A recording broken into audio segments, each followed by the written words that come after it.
सौभाग्यदायकरी सौन्दर्यरत्नाकरी निर्धूताखिल पापनाशनकरी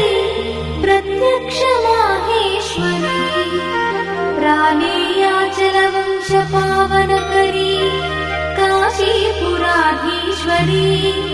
भिक्षां देहि कृपा